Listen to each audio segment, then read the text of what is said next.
Welcome to Caseback Watches. My name is Tim and our topic in this episode is Hanhart.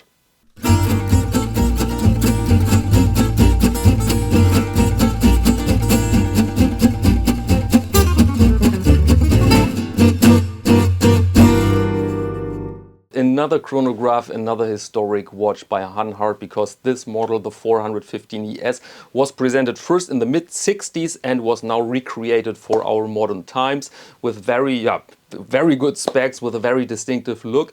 But you might say, wait a second, some months ago we had this watch before, and yes, they presented a first version with a, let's say, very distinctive lume with old radium, this brownish color, and you have three options to handle that color. First, you see it as artificial patina basically, or you see it as just another color, my perspective here, that adds a bit of warmth to the design. Or third, you say this is an absolute no-go, we want a white lume, and this is exactly what they've done now. They added another addition to the 415 ES with white lume, and many people say now, yeah, it looks a bit more fresh and a bit more interesting, but I'm not really sure which is better, to be honest. So let me know in the comments which version do you prefer, the brownish lume or the white lume. And before we go into the lightbox, let me tell you a bit about the solid fan base in the United States for the brand Hanhart. And somebody asked me a couple of days ago, hey, you did that giveaway with 2 coffee table books by Hanhart.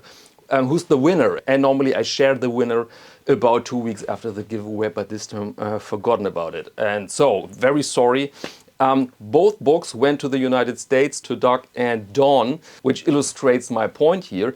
And also some days ago, a gentleman from the United States named Joseph contacted me, and he wanted a custom-made strap, my Racing Red strap, but with other measurements for a Hanhart watch. And now Joseph ordered the second strap, also for that Hanhart strap, really in love with that piece. And yeah, nice illustration about this very solid fan base in the United States, which makes me kind of proud, I must say, because it's a German company, German channel here, and so yeah, very interesting to see and very exciting to see. But now, without further ado, let's go into the lightbox. Let's check out the 415 ES. Okay, then let's start with the basic specifications as always. Here we have a case diameter of 39 millimeters, the length, the lug-to-lug is 46, and the height of the watch is 13.5, lug width 20. Then we have a sapphire crystal with anti-reflective coating. We have a regular normal crown and a water resistance of 100 meters. Then we have a 60-click bidirectional bezel, and the insert here is ceramic. And inside we find the Sellita SW510 caliber with a beat rate of modern 28,800, and the power reserve is very nice with 58 hours. And the watch comes on this calf leather strap here, and the price is 2,390 euros. And I think this will translate to a smidgen above 2,000 US dollars. So this is the price for this handsome ensemble here. And now let's go over the features first, or let's begin with the dial layout. Very legible. You see here that the change to the white lume has increased the legibility in a drastic fashion. We have here a 30-minute counter, and there are the seconds, so very conservative, good working layout for a chronograph. And you have the typical scales. You have, 60 minutes on the bezel. Then you have a tachymeter scale. There you can measure speed. And the red scale you see there is a bit special. There you have an industry minute, which is divided in 100 subdivisions to make it easier to combine them with decimal numbers. That's the reason behind this red scale, because this watch, as explained in Watch of the Week, this watch was advertised for pilots and for sports, but also for engineers to make calculations easier, to measure time, to measure distances, to measure these industry minutes.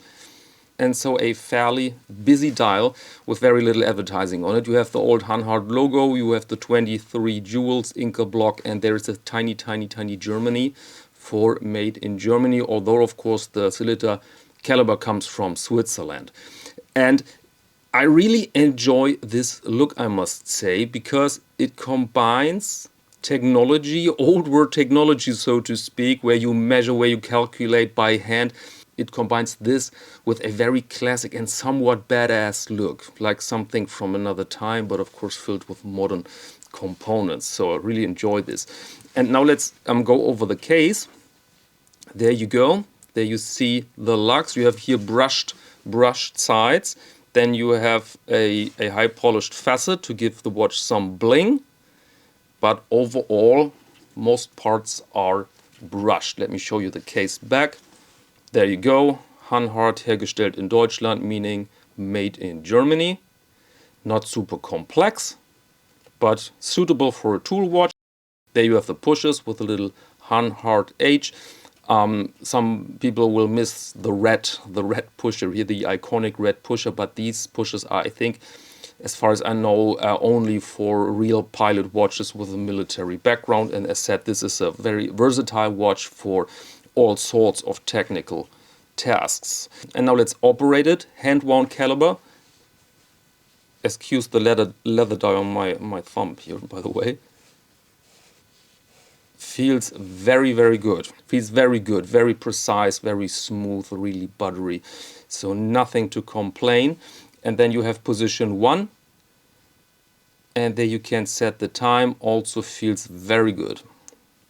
Feels very good, and they must use very precise, good working rubber sealings here because water resistance is indicated with 100 meters. That's not nothing, especially achieved without a screw-down crown. And so this feels very, very good.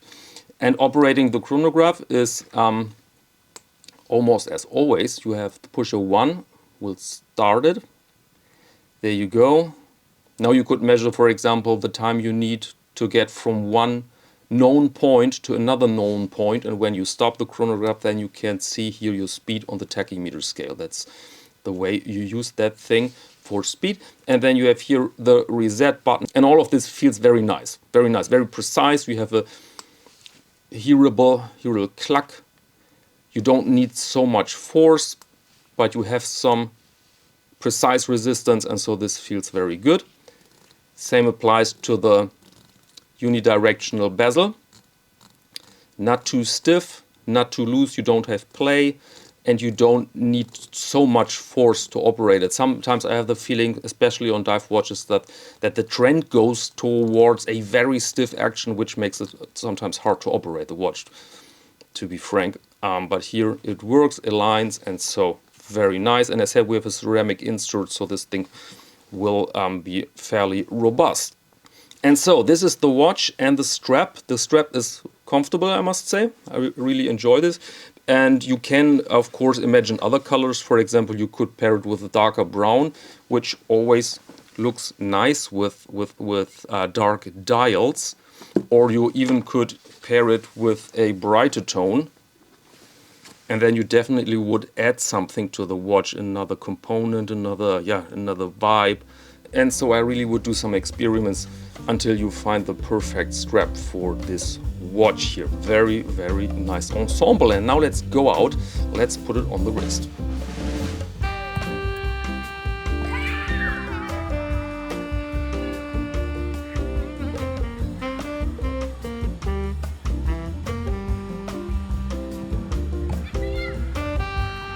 Okay, welcome back. And if you are in need of a nice strap for your Hanhart watches or for other watches, then please check out Caseback Watches at iCloud.com. This was nonsense. This was my email address, casebackwatches.com. It's the correct answer. There you find leather straps, high-end leather straps. By the way, the Cordovan straps will be available again in March, but also other very nice items like belts and cases and bags and a lot of stuff, and really something for your money. This is not a donation to Caseback Watches. There really you get something for your hard-earned bucks. All right, that was it for this episode. Thank you very much for your attention, and until next time.